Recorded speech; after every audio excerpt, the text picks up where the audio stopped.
Dengan mata yang memerah, dia mendobrak pintu bercat putih tersebut. Tubuhnya membeku ketika melihat seseorang di ranjang itu kencang-kencang dan mengeluarkan banyak dari mulutnya. Dengan cepat kakinya berlari untuk mendekat dan merangkul tubuh wanita parubaya itu. Oma, Teo di sini, aku di sini, jawabnya dengan bergetar. Tapi wanita yang ada di rangkuannya sama sekali tak membalas.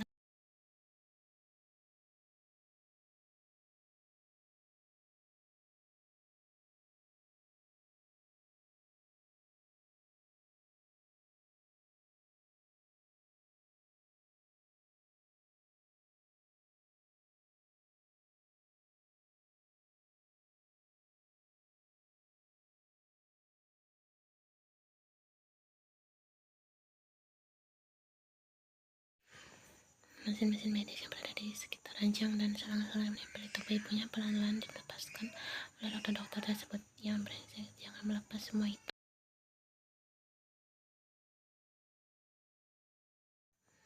Teo berdiri dan mendorong kasar dokter tersebut. Pria itu semakin frustasi ketika melihat ibunya sama sekali tak bergerak.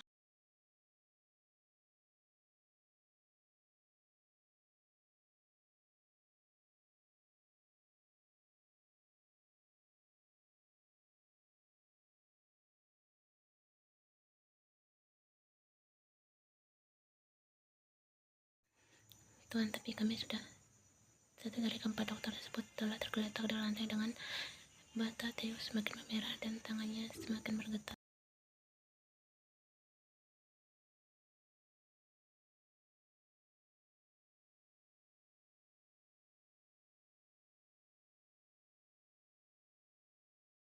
Kedua korban kembali terjatuh. Ibu tidak boleh mati, teriak Leyong histeris dengan satu tetes air mata yang jatuh.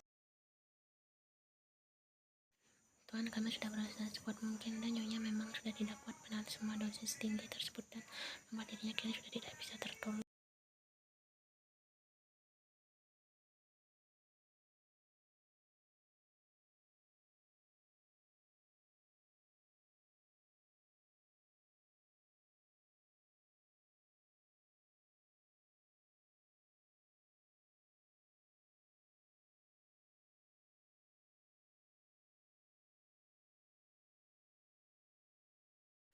Pintu kamar tersebut akhirnya kembali terbuka. Namison baru saja ikut masuk dan menatap sekelilingnya dengan wajah lemas.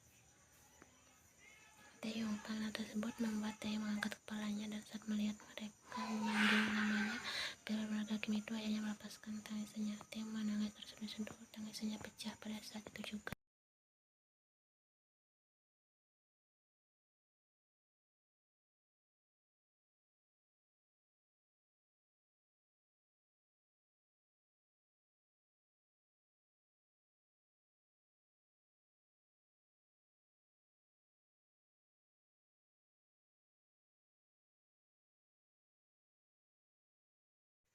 Ya, dia merupakan seorang yang sudah dianggap adiknya sendiri.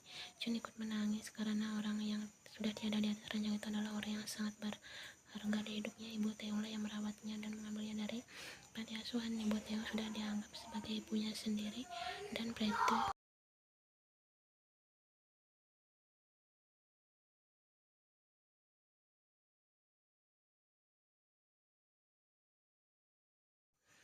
yang mamaku tidak boleh pergi, aku mohon, ucap Teo tersengal-sengal.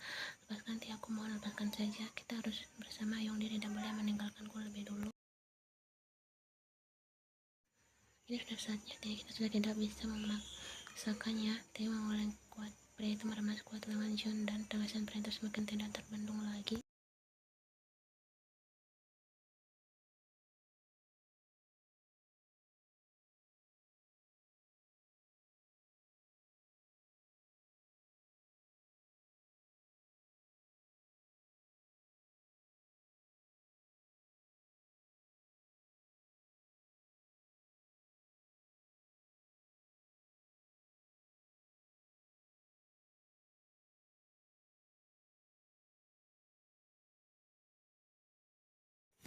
Sungguh Jimmy dan Sugi ikut berduka atas kematian ibunya Teo, sedangkan yang harus dibuat terkejut ketika di sini hanya dirinya yang belum mengetahui jika di rumah ini ada ibunya Teo yang berbadan koma sejak lama. Sudah memberitahunya dan itu membuat hati Tian ikut sedih ketika tahu Taeyong kini kehilangan ibunya.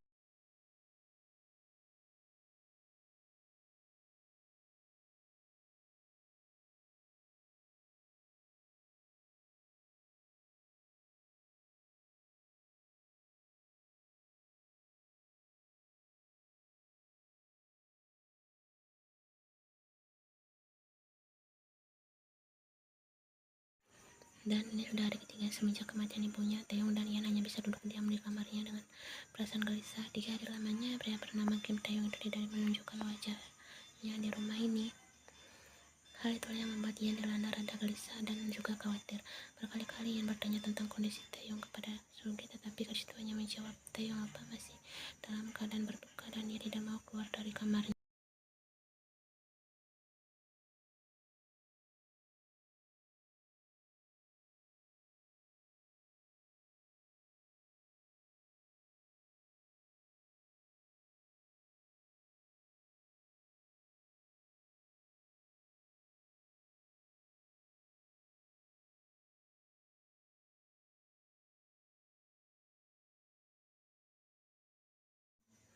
Aku sudah bilang kepadamu jika Taeyong berada di dalam kamarnya mengurung diri dan aku tidak tahu apa yang dia lakukan di dalam kamar itu. Aku mengkhawatirkannya.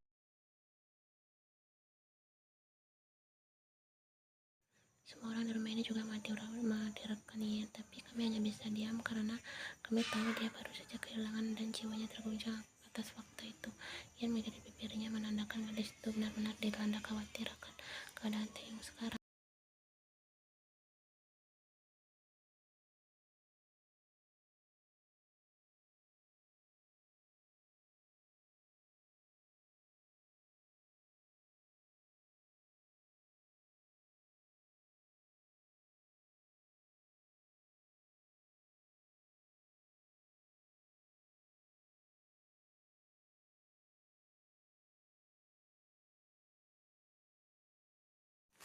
Ian mengangguk kasihan lemah. Rasanya gadis itu ingin sekali menangis karena khawatirannya terhadap pria itu.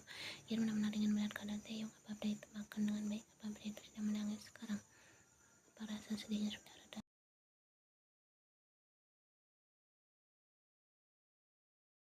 Ingin sekali Ian menanyakan semua hal itu, tapi jangan bertanya bertatap wajah saja. Sepertinya tidak akan mungkin mengingat pria itu kini sedang mengurung dirinya di kamar.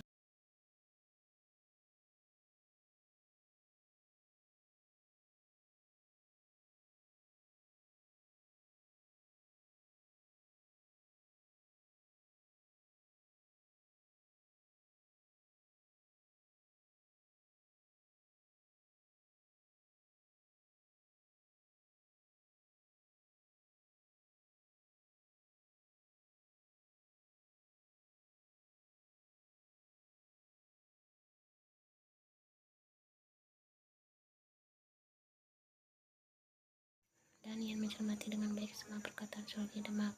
Mungkin Sully benar, ada baiknya jika Ian juga melakukan hal itu kepada Taeyong, tapi apa gadis itu benar akan bisa melakukannya?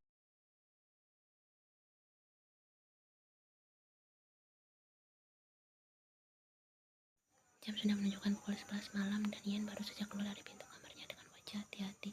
Gadis itu benar-benar menekankan keinginannya untuk bisa menghibur seseorang saat ini dan dirinya dengan sedikit yakin melangkah pelan-pelan menuju kamar yang dituju.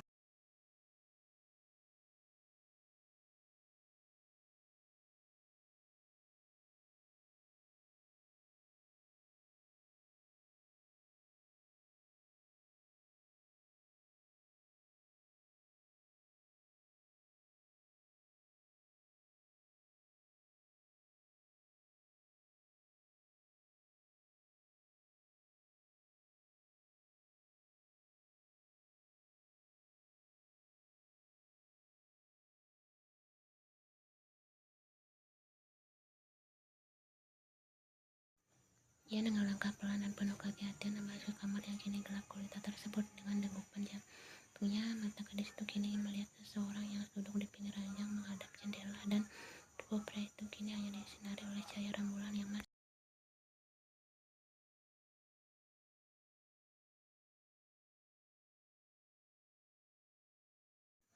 Mata yang sempat mengerjap ketika menyadari bahwa terbuka pria itu dan Ian bisa simpulkan jika Taeyong kini sedang di sana. Gadis itu menggigit bibirnya sendiri ketika merasakan kegugupan yang luar biasa.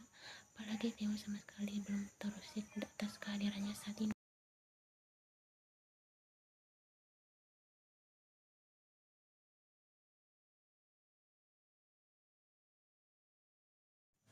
Ian yang masih berdiri terdiam di sana kini mulai memberanikan diri untuk melangkah mendekat, tapi baru saja 2 langkah berjalan, langkah kaki Ian kini berhenti ketika mendengar suara pria itu.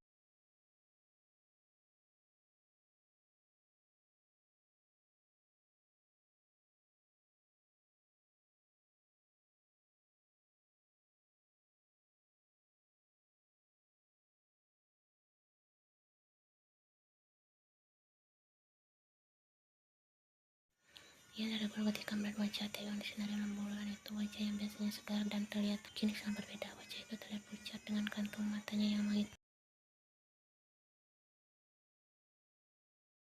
Theo memilih membuang mukanya dan kembali menatap keluar jendela dan tekad Ian semakin kuat ketika melihat wajah yang barusan terlihat sangat menyedihkan. Memberanikan dirinya, Ian melangkah untuk mendekat ke arah kasur dan berdiri di samping tubuh Theo.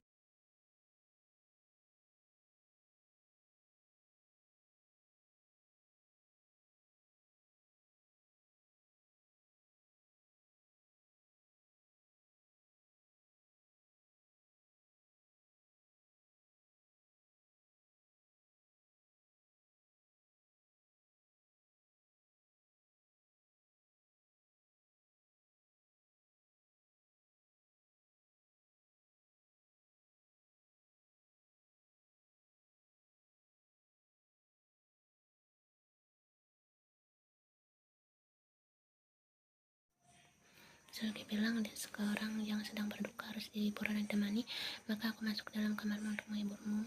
Terdengar suara decakan kecil dari bibir Theo. Pria itu sempat tersenyum dingin tanpa menoleh ke arah Ian. Dengan ia terangkat dengan lembut, gadis itu mengelus kepala Theo. Aku ingin menghiburmu agar rupa tidak sedih lagi. Entah sadar atau tidak, tapi Ian kini tidak tahu jika Theo sedang meremas kuat di tangannya.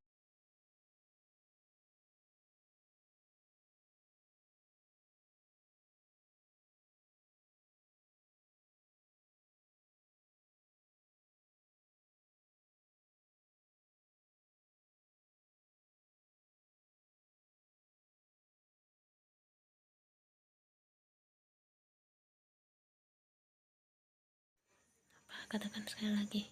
Katakan sekali lagi.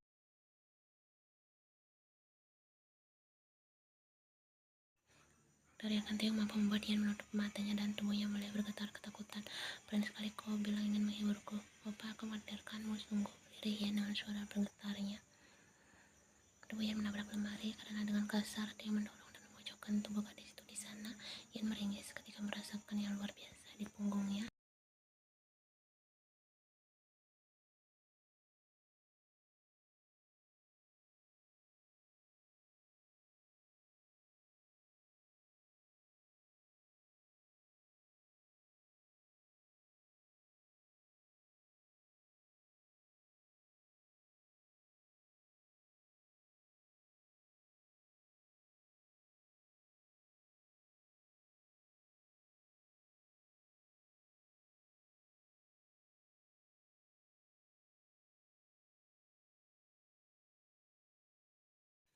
Orang pria itu mengeras bersamaan, matanya yang kini mulai memanas. Wei, kenapa kau melakukan semua ini? Ucapan Theo sama sekali tak Ian mengerti. Wei, kenapa kalian melakukan semua ini kepada aku? Teriak Theo histeris dengan wajah yang bahkan pria itu meneteskan air matanya. Opa, aku takut, ucap Ian yang kini berteriak ketakutan.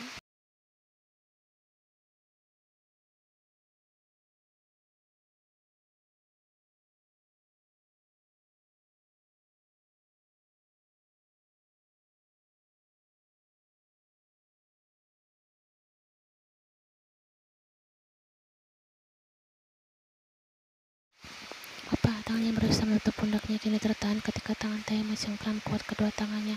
Hibur aku sekarang.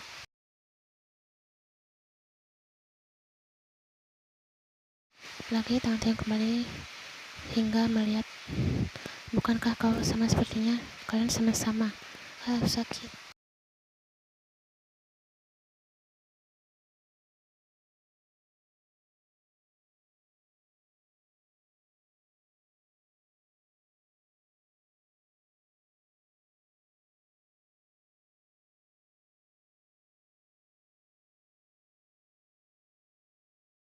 Opa, hentikan, kau tidak mau menghiburku, kau tidak mau, tolong lepaskan aku.